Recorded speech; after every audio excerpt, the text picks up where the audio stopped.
Em nome do Pai, do Filho e do Espírito Santo. Amém. Divina vontade reina na minha vontade. Continuando o livro Coroa da Santidade, a partir da página 110. O presente em si. Se você leu os capítulos anteriores, tornou-se claro que as revelações que Jesus deu a Luísa são tão autênticas e válidas quanto chegam, e realmente exigem uma resposta sincera. E daí é isso sem precedentes, enorme, espantoso, presente do que falam? De que falam? O que é isso? Agora que finalmente estou pronto para lhe dizer abertamente, sem véu, exatamente o que é este presente, devo garantir. Faço isso com muito cuidado, como faria com a maior cautela com outra pessoa, um diamante espetacular e mais precioso. E assim perguntamos, o que exatamente é este presente? O dom de viver na vontade divina é o melhor e mais amplo nome para essa nova santidade. Essa nova e divina santidade, mencionada pelo Papa São João Paulo II, mas tem muitos outros nomes. Entre eles estão a participação contínua no único eterno da Trindade, na operação única e eterna da Trindade, a total atualização dos poderes da alma, a participação no movimento principal de Deus, a modo divino e eterno de santidade, a maior santidade, a vida real de Jesus na alma. Mas o que exatamente isso significa? O que é o presente? Responderei a essa pergunta fazendo 3 perguntas seguidas de uma explicação das respostas adequadas a elas à luz do dom de viver na vontade divina. Convido você a fazer uma pausa depois de ler cada pergunta e refletir sobre como realmente respondê-la da melhor maneira, mais completa e possível. Primeira, quais 4 humanos são diferentes de todos os outros? Não quero dizer apenas por questão de grau, por exemplo, quem é mais mencionado nas Escrituras? Ou quem foi o médico mais sábio? Ou o maior pai? Ou o mais nobre patriarca? O que quero dizer é que 4 pessoas estão radicalmente acima de todas as outras, que é impossível compará-las a qualquer outra pessoa, assim como é impossível comparar um grão de areia a uma montanha. E só existe uma maneira de responder essas perguntas. Só existe uma maneira. Adão, Eva, Jesus e Maria. São esses 4 e somente esses 4 que foram criados na perfeição, sem o pecado, não desempenhando nenhum papel, com o pecado não desempenhando nenhum papel neles. Suas vidas eram produtos da vontade divina, pois a luz do dia é um produto do sol. Não havia o menor impedimento entre a vontade de Deus e o seu ser, e portanto os seus atos que procedem do ser, o dom de viver na vontade divina, aberto desde o tempo de Luísa a qualquer alma em estado de graça, é o mesmo estado de santidade que o que esses 4 possuíam, embora com importantes distinções. Agora, a bem-aventurada Virgem Maria é verdadeiramente a quintessência de viver na vontade divina e nosso modelo para isso. Sua dignidade ultrapassa em muito a de Adão e Eva. Além disso, ela permanece uma criatura diferente de seu Filho divino. Talvez, através de Nossa Senhora, Deus demonstra exatamente que maravilhas da santidade Ele é capaz de trabalhar em um ser humano criado. Nas revelações de Luísa, aprendemos que não é a vontade de Deus que só Maria permanece em um estado tão elevado de santidade, apenas para olharmos de uma posição quase infinitamente inferior. Pelo contrário, será que nós também subimos ao nível dela, para que isso possa ser dito de nós, como há muito se diz sobre ela? que um dos nossos atos pode dar a Deus mais glória e superar no mérito todos os atos de todos os outros santos juntos? É importante notar que nenhuma criatura pode chegar perto de Maria no amor e no sacrifício. Nem qualquer outra criatura pode receber os privilégios singulares que Deus lhe concedeu. Privilégios que a elevam a uma altura de glória verdadeiramente inacessível. Especialmente o privilégio de ser a rainha soberana de toda a criação e, acima de tudo, a mãe de Deus. Por toda a eternidade, esses atributos serão dela e dela somente, e todas as criaturas, sem exceção, se curvarão diante dela. No entanto, através do dom de viver na vontade divina, nossa santidade se torna como ela própria diz, e glorifica de maneira semelhante. É para isso que Jesus está nos convidando nas revelações de Luísa. Não que nos tornemos iguais a Nossa Senhora, ou que a superemos de alguma forma, porque blasfêmia seria mesmo pensar nisso. Segundo, qual foi a melhor coisa que já aconteceu? Uma questão tão ampla e fundamental provavelmente confundirá qualquer cristão, pois não faltam grandes coisas para escolher. Mas na realidade a resposta é simples e não há segundo próximo. É a encarnação. Na encarnação, o infinito entrou no finito e, ao fazê-lo, o exaltou ao reino divino.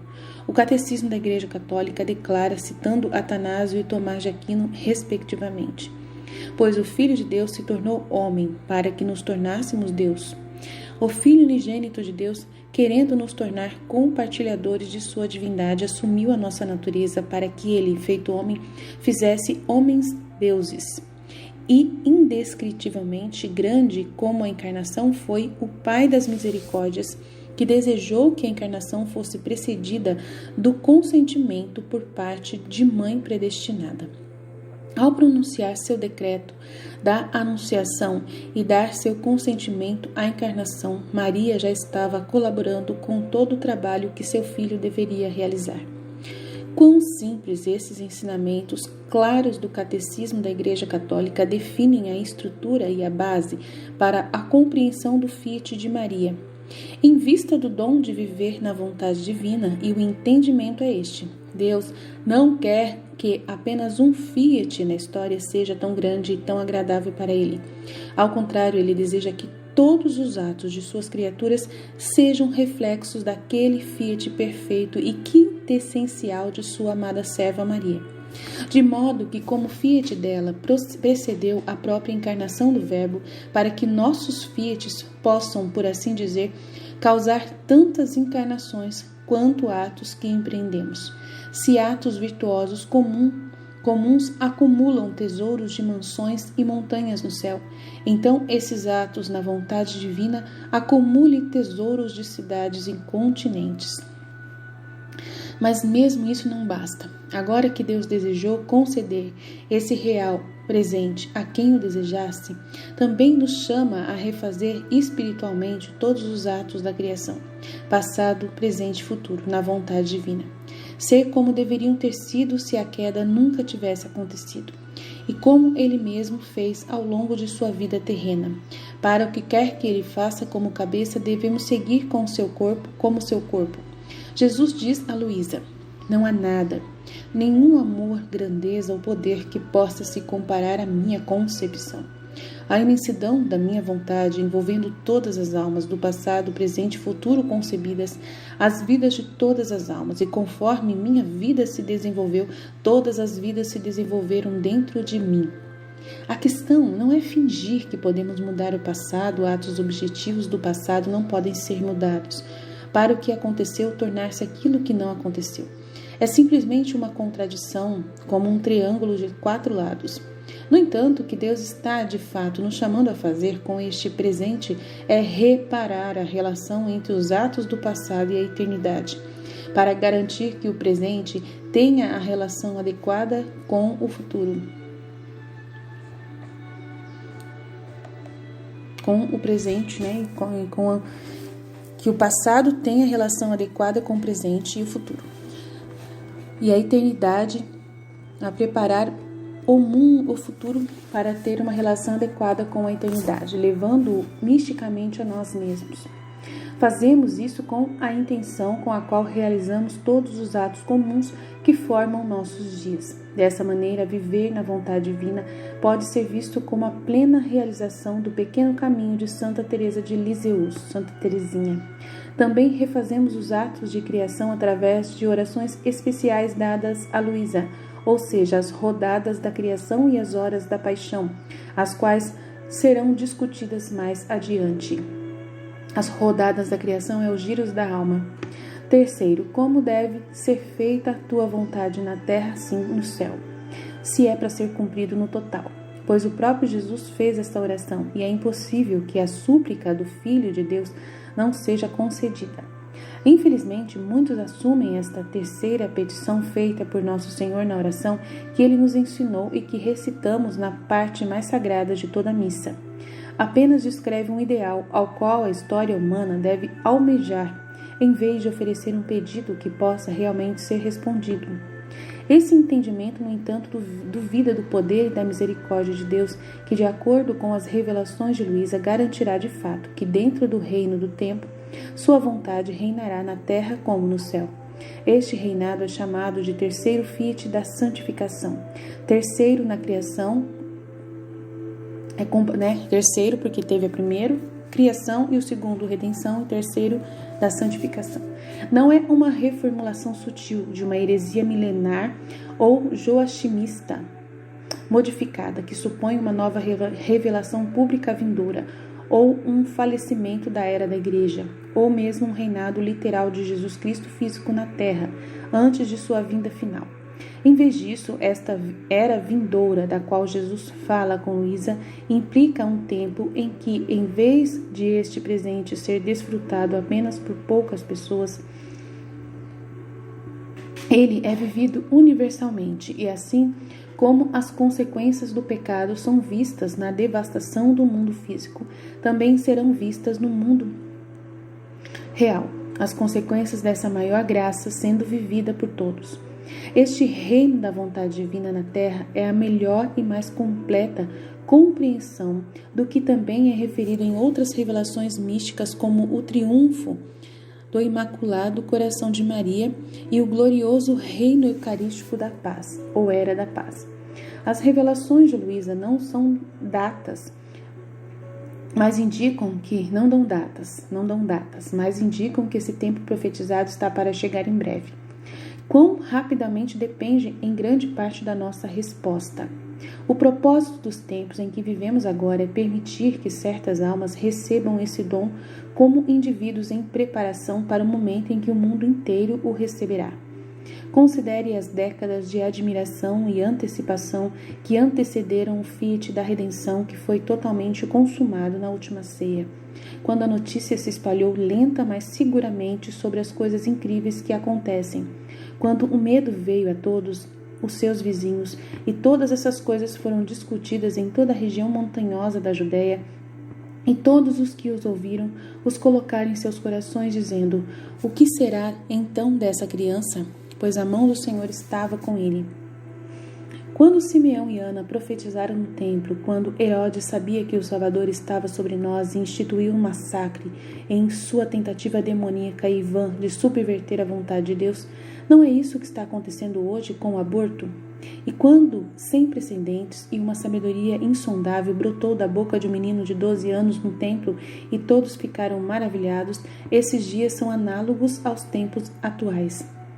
O cumprimento total desta terceira petição do Pai Nosso consiste nisso, vivendo a própria vida dos bem-aventurados no céu no que diz respeito à santidade, mantendo ao mesmo tempo aquilo que é intrínseco à vida na terra, a ausência da visão beatífica, a presença contínua do véu, a capacidade de sofrer e a necessidade das virtudes sobrenaturais da fé, da esperança e caridade, etc.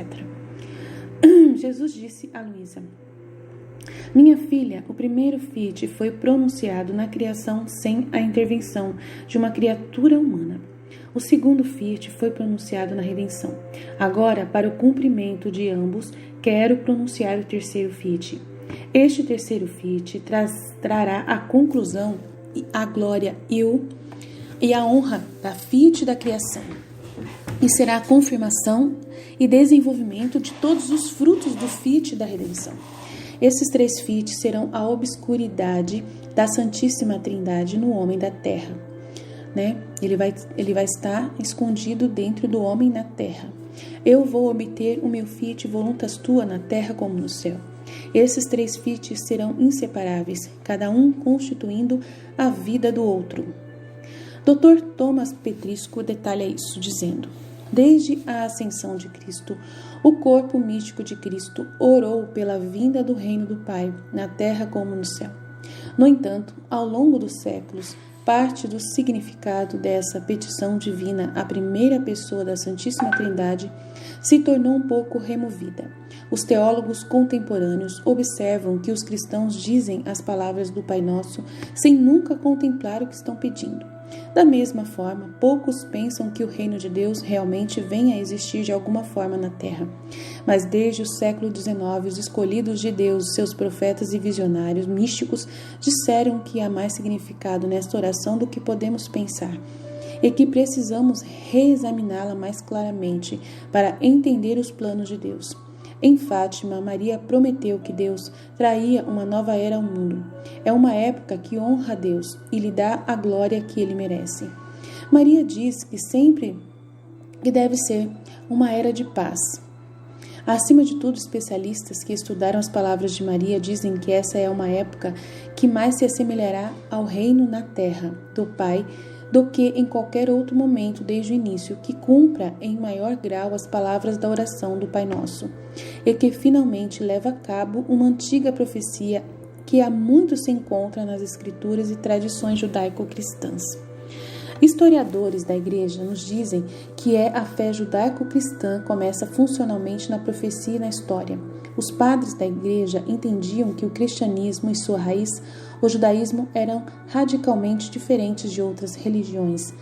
Antes do judaísmo, as religiões do mundo não tinham perspectiva histórica, mas começando com Abraão, as promessas de eventos futuros foram profetizadas e depois cumpridas na história, desde a concepção de Sara até a vinda de Moisés, o libertador. Deus compartilhou sua presciência do futuro com seus escolhidos, pessoas, e depois provou que suas palavras eram verdadeiras através do desenrolar dos eventos. Com a vinda do Messias profetizado, a continuação da religião baseada na esperança encontrada na profecia cumprida é vista novamente e se torna o fundamento da maior religião do mundo. O cristianismo, como o judaísmo, assumiu a forma de uma religião histórica, pois um evento profetizado após o outro era cumprido. Se nesse ponto você se sentir preocupado com a ortodoxia de reivindicações tão grandes, eu totalmente compreendo. Sinta-se à vontade para pular para o capítulo Respostas às Objeções deste livro. Por enquanto, basta dizer que essas afirmações sobre a vontade divina podem, de fato, ser encontradas em outros lugares com uma boa espiritualidade católica ortodoxa. E para o próximo capítulo voltaremos nossa atenção para examinar essas outras fontes e considerar onde mais está falando de maneira semelhante. Ao fazer isso, poderemos ver claramente que a escolha de Jesus para revelar esse presente a Luísa não foi uma proclamação repentina de uma mensagem em um ambiente despreparado, para uma garota tola que propõe que ela acabou de conhecer, mas sim algo perfeitamente exigido e preparado para, com o Espírito Santo guiando a Igreja há muito tempo para esse acontecimento desenrolar. Contra a inclinação mais perversa do ser humano caído. Psicologia. Devemos agora abordar o que pode ser a mais perversa inclinação de nosso humano caído. Na psicologia, pois é uma das muitas vezes levanta a cabeça quando as pessoas aprendem desse grande grau de santidade alcançável com a relativa facilidade de viver na vontade divina. E a tendência é esta: horror com a mera sugestão de que existe um caminho melhor, ódio de boas notícias. Essa perversão é vista em todos os lugares e, de certa forma, está relacionada à falácia econômica do custo irrecuperável, em que se supõe erroneamente que uma despesa já incorrida deve impedir que decisões financeiras perspicazes avancem, o que implica reconhecer que a ocorrência dessa despesa foi mal aconselhada. A pessoa que perdeu tempo, fazendo outras devoções, seguindo outros caminhos de santidade, e de repente encontra um caminho mais fácil, mais rápido, mais certo, De repente, do nada, aparece Luísa trazendo a vida da santidade mais perfeita, sendo que a igreja inteira tem caminhado, correndo o máximo que pôde, buscando a santidade de outros meios, e agora aparece uma coisa nova. É isso que ele quis dizer aqui, a inclinação, perversa, de ter perdido tempo com outras coisas. O processo do pensamento que acompanha essa perversão geralmente roda algo como isso. Isso não pode ser. Eu venho fazendo isso de outra maneira há muito tempo, e dessa outra maneira que eu venho fazendo é muito mais difícil do que essa nova maneira de aprender agora. E minha maneira antiga leva muito mais tempo, então a minha maneira antiga é melhor?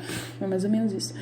Se essa nova maneira for válida, vou me sentir tão horrível com o fato de ter perdido tanto tempo do outro jeito.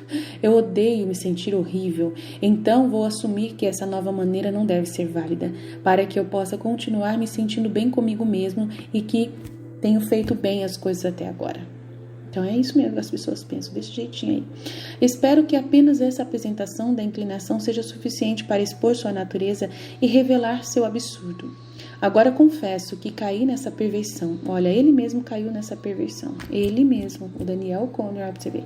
Mesmo em assuntos triviais. Lembro-me de ter percorrido uma determinada rota durante algum tempo do meu trajeto para o trabalho, apenas para que eu percebesse um dia, depois de anos, que talvez houvesse uma maneira melhor.